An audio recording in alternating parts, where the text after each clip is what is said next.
Hello, in front of me I've got Sony Sensor, Wi-Fi, Dashcam. In this video I'll show you how to connect your smartphone with the camera Wi-Fi. In the beginning, let's go to menu and go to settings. Enter Wi-Fi, select on, and now on your smartphone connect with this SSID. So let's enter Wi-Fi settings and select this one. Password is right here.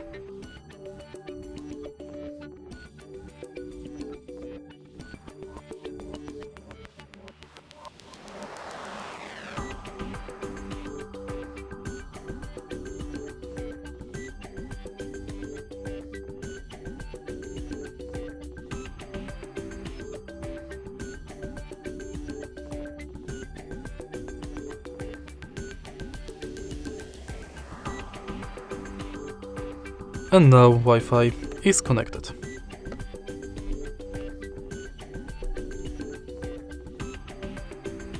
If you find this video helpful, please leave like, comment and subscribe.